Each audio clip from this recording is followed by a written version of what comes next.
नकळत सारे घडले. भाग 4. अधीरचे वडील, त्यांचे नाव माधव असते, ते आपल्या दमदार आवाजात अधीरकडे बघत म्हणतात, मग काय विचार केलास?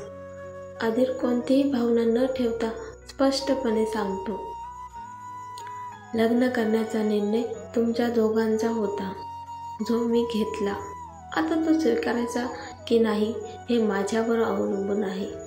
माझा निर्णय असा आहे की तुम्ही तिला तुमची सून म्हणून स्वीकारले तरी मी तिला माझी पत्नी होण्याचा अधिकार कधीच देणार नाही. तुम्ही माझ्यावर यासाठी जबरदस्ती करणार नाही. तुमच्या इच्छा माझ्या लग्नाची आहे, जी मी पूर्ण केली आहे. अधीर आईला म्हणतो, या पलीकडे तू माझ्याकडून काही अपेक्षा ठेवलीस नाही तर बरं होईल. अधीरच्या या निर्णयाबद्दल माधव आधीच अनभिज्ञ नव्हते.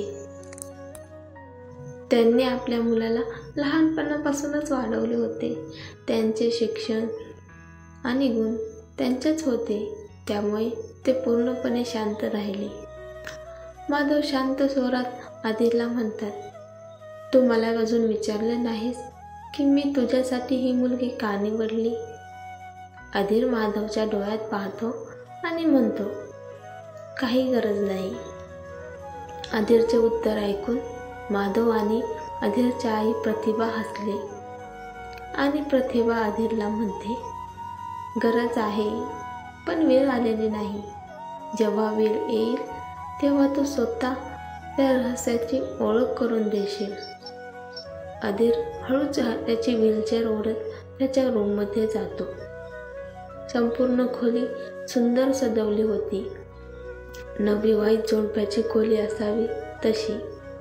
हे सर्व पाहून अधीरच्या चेहऱ्यावर राग उमटतो. तेवढ्यात अवनी पण वॉशरूममधून बाहेर येते आणि सगळी सजावट पाहू लागते. कोणाची उपस्थिती जाणवत अन्वीने मागे वळून पाहिले तर मागे अधीर होता. तिच्या चेहऱ्यावर काही चुकीचं केल्याचं भाव होते. अधीरने हसून एका हाताने कागदाचा बंडल घेतला आणि तो कागदाच्या बंडलाचा गुच्छ बाहेर काढून तिला म्हणजेच अवनीला दिला आणि अवनीला म्हणतो, हे तुझे आहे, पहिल्या रात्रीची भेट. आज तुझा या घरात पहिला दिवस आहे, म्हणून मी तुझ्यासाठी एक भेट आणू इच्छितो, जी तू कधीही विसरू शकत नाही.